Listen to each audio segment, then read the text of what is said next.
So basically, for a living here comes Straight Boise back at you with another YouTube video. So in today's video, I'm going to be kind of doing a little bit of a news video. I'm going to kind of go back to, when I first kind of started with the whole news thing and talking about current affairs and foreign policy. But I will not be talking about what you guys probably think I'm going to be talking about, which is Iran. I'm not going to get into that. There's a lot of stuff with that, and also quite blatantly, it didn't really interest me. And just in general, too, I want to talk about something that I deem a little bit more positive. So, in the midst of all this craziness that's going on with Iran, in Iraq, they have captured another senior leader of ISIS, quite simply known as Jabba the Hutt, due to the fact that he's basically fat.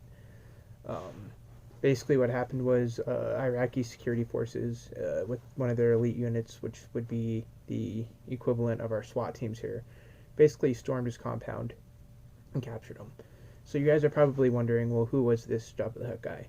So this Jabba the Hutt guy was essentially one of these crazy religious clerics who led a bunch of ISIS gangs back when they tried to do their whole caliphate and tried making this whole Islamic country thing.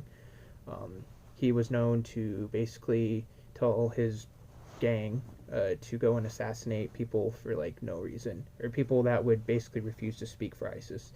He would tell people, hey, go kill these people, which, quite bluntly, from my interpretation and from what I've read in the Quran, it doesn't state anything about sending people to go kill other people for no reason. But, hey, I guess they're just crazy. And then this guy also was known as one of the people who actually destroyed a sacred mosque that was the supposed burial site for Jonah from Jonah and the Whale Bible story, which is a really big thing. He basically destroyed it. But once again, where I think the big irony in this, though, is the guy did lead gangs, which kind of just talks about just how hypocritical ISIS was. They did all these really, really bad things, yet they said that they were doing it for religious reasons. Or like one of the greatest ironies that I always thought was how, they would cut hands off of people for like smoking cigarettes, yet I remember back when things were kind of really starting to get up in the whole conflict, how Hezbollah, which is another terrorist group that has been come recently in the news because of the whole Iran thing, with them trying to storm the U.S. embassy in Baghdad.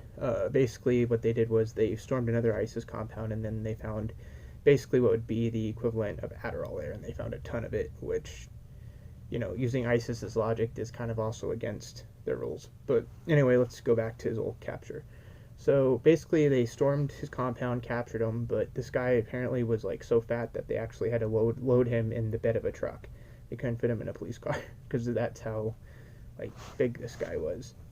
And then to top it all off, I think it shows that a big progress of the Iraqi government since 2000s, early 2000s, when we tried to rebuild their military, and how really their military was garbage, and how our troops were the guys who were actually doing the blunt of the fighting, the blunt of the fighting, and how really the Iraqi military was not the best. I mean, if anything, you need to check out this viral video where it basically shows a U.S. soldier taking a bunch of Iraqi police people and basically starts screaming at them because one of the Iraqi police officials was basically telling, the bad guys that the U.S. was coming and basically where to shoot the bad people from.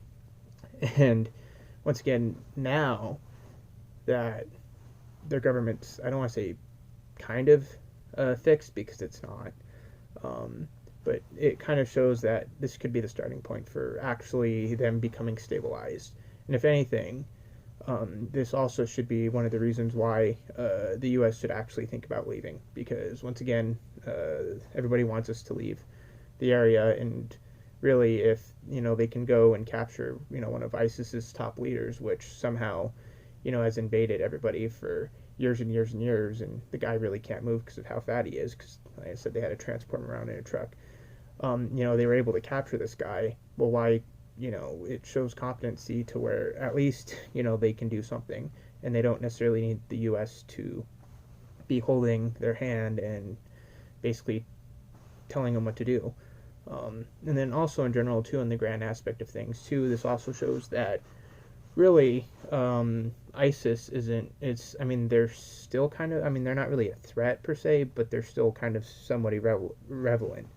You know, I remember, kind of after the whole capture of Mosul, or basically when they captured their what would be considered their capital. ISIS kind of went from the news. You haven't really heard much about ISIS leaders being uh, taken out, which by this becoming a thing, it literally basically kind of threw ISIS kind of back in the news. I mean, even though media outlets really didn't, talk about this, because when they were when this capture did happen, there was the whole thing with Iran and how they basically shot down a passenger plane by accident, I'm believing, and of course other things. But the two news sources that actually talked about it was Task and Purpose, which is a U.S. site that essentially kind of caters towards the more veteran crowd, and what they do.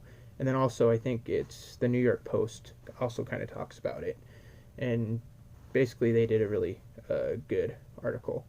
But anyway, so that's today's video. I know it's going to be a little short than usual, but haven't been too much in the mood of doing videos. But hey, if anything, this is a good video to kind of just start off 2016. I mean 2020. What am I saying? It's not 2016. This is a good video to start off 2020, and I'm looking forward to a great year. So basically, come straight out of Boise, back at you with another YouTube video. You guys have a good day, and try to enjoy the winter.